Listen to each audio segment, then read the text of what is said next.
Welcome back. Our financial topic today is Social Security myths and what to do about them. And to talk about that, we are joined by Colton Saunders. He's with Edward Jones. Colton, thank you for joining us today.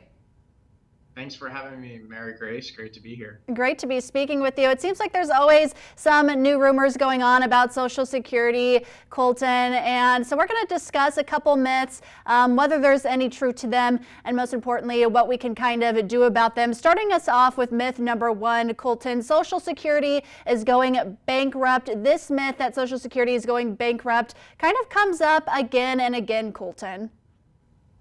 It does. It gets thrown around a lot. And I think, to be fair, this concern normally comes up from the Social Security Board of Trustees says that benefits could be reduced to like 79 cents on the dollar starting in 2023, somewhere between 2020 or 2033 and 2035 if changes aren't made.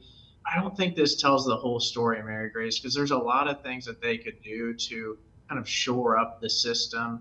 A few of those would be like raise, the payroll tax. So the folks that are paying into Social Security, they could increase the amount that they pay in. The other thing would be like eliminate the cap on Social Security earnings. And so currently, you only pay into Social Security for so much of your income, and then that cap is actually, I guess you essentially stop paying into Social Security after you reach a certain point. Or they could change the full retirement age. So there's several things that they could do to, again, shore up this. But in the unlikely event that they don't get this change made before 2033 and they do reduce your benefit, what can you do, at home to maybe prepare yourself for this? I guess I would say you're currently living on Social Security.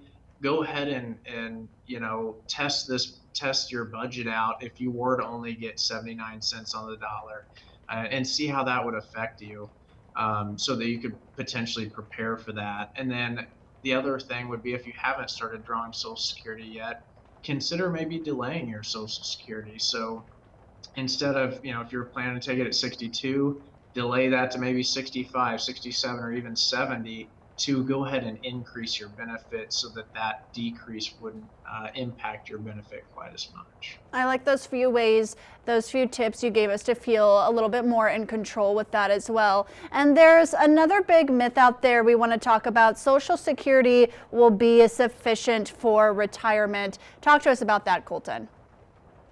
Yeah, so don't plan to live completely off Social Security. That wasn't ever what the program was designed to do.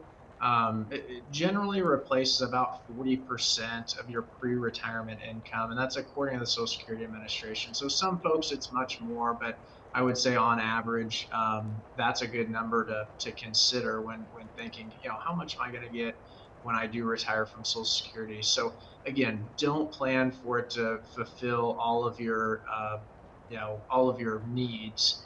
And so what can you do, about this? And I guess I would think, as you're still working, consider building up a nest egg, whether it's in your 401k or just general savings, and use the power of three. And those three are time, money, and return.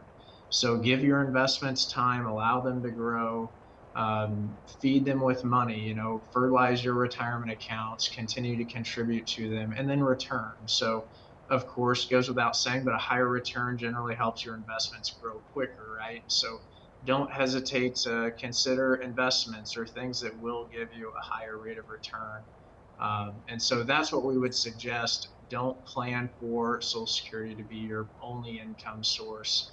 And if you're one of those folks that maybe you're not sure how much you need to save to cover that gap in retirement between Social Security and what your actual spending needs might be, well, come chat with us. That's what we do on a daily basis, is try to back into that number and figure out how much we need to save today to help you reach those goals of that retirement you want down the road. So definitely come chat. We can help put that plan together. Absolutely. Some great tips there. How can we reach out to you to chat with you, Colton? Yeah, go to edwardjones.com is a good place. There's several of us here in the St. Joseph area that would be happy to help, or give our office a call. It's 816-232-1205. Great. Colton Saunders with Edward Jones. Colton, thank you again for joining us today.